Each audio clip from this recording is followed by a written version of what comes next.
जंगल के रास्ते पर दो जिंदगियां आमने सामने थीं।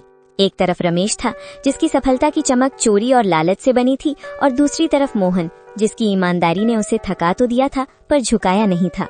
रमेश को देखते ही मोहन ने अपनी फटी चादर सही की, पर रमेश की नजरों में छिपे तानों से वो खुद को नहीं बचा सका। अरे ओ मोहन भाई, कहाँ चले सुबह सुबह अपनी इस बूढ़ी कुल्हाड़ी को लेकर? फिर वही सूखी टहनियां ढूंढने? मरे हुए पेड़ तो अब शमशान में भी नहीं मिलते, तुम अब भी जंगल में उन्हें खोज रहे हो। राम राम रमेश भाई, बस कर्म कर रहा हूँ, नसीब में जो होगा मिल जाएगा। नसीब? अरे भाई, नसीब हाथों की लकीरों में नहीं, कुल्हाड़ी की धार में होता है। देखो मेरी गाड़ी ताजी लकड़ियों से लदी है, शहर पहुंचते ही गड्डियां हाथ में होंगी, और तुम्हारी हड्डियों की गिनती दूर से हो रही है। सुना है कल मंडी से खाली हाथ लौटे थे, बच्चों ने कल भी पानी पीकर रात काटी होगी। मोहन, आंखों में हल्की नमी पर आवाज में सख्ती। मेरे बच्चे क्या खाकर सोए, ये मेरी और मेरे रब की बात है रमेश, पर कम से कम उन्हें ये तो पता है कि उनका बाप किसी के हक की लकड़ी काट कर घर नहीं लाता। रात को जब मैं सोता हूँ तो मुझे परिंदों के उजड़े घोंसलों की चीखें सुनाई नहीं देती। रमेश ताने मारते हुए। आदर्शों से पेट नहीं भरता मोहन, ये जो तुम ईमान ईमान की माला जपते हो ना, इसी ने तुम्हें इस हाल में पहुंचाया है। तुम्हारी विमला बेचारी फटी साड़ी सिल सिल कर थक गई है, और तुम यहाँ जंगलों में भूत बनकर घूम रहे हो। लोग तुम्हें ईमानदार नहीं, मूर्ख कहते हैं। थोड़ा दिमाग चलाओ, मेरी तरह हरे पेड़ काटो, 2 दिन में घर की छत बदल जाएगी। वरना याद रखना, भूखे पेट वाले की शराफत को दुनिया कायरता कहती है।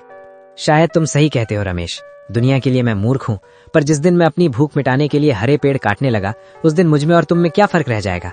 तुम्हारी तिजोरी भर रही है, पर तुम्हारी रूह खाली होती जा रही है। मेरी कुल्हाड़ी सिर्फ लकड़ी काटती है, किसी की दुआएं या किसी जीव का घर नहीं। तू अपनी गड्डियां गिन, मैं अपना सुकून ढूंढता हूँ।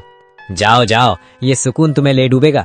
शाम को जब खाली हाथ लौटोगे और नन्नू को रोते देखोगे, तब पूछना अपने इस सुकून से कि उसकी कीमत क्या है। फकीर ही रहोगे तुम मोहन, फकीर ही मरोगे। रमेश अपनी बैलगाड़ी को जोर से हाँकते हुए धूल उड़ाता निकल गया। मोहन वहीं खड़ा धूल साफ करता रहा। उसकी आंखों में आंसू थे, पर दिल में एक अजीब सा संकल्प। उसने अपनी कुल्हाड़ी मजबूती से पकड़ी और उस घने जंगल की ओर कदम बढ़ा गए, जहां आज उसकी परीक्षा होने वाली थी। सूरज अभी ठीक से उगा भी नहीं था कि मोहन की कुल्हाड़ी की ठक ठक जंगल की सन्नाटे को चीरने लगी। शरीर में जान नहीं थी। कल रात सिर्फ आधा गिलास पानी पीकर सोया था, पर हाथों में बच्चों के भूखे चेहरों की याद ने बिजली भर दी थी। पसीना माथे से बहकर आंखों में जा रहा था, पर मोहन रुकने का नाम नहीं ले रहा था।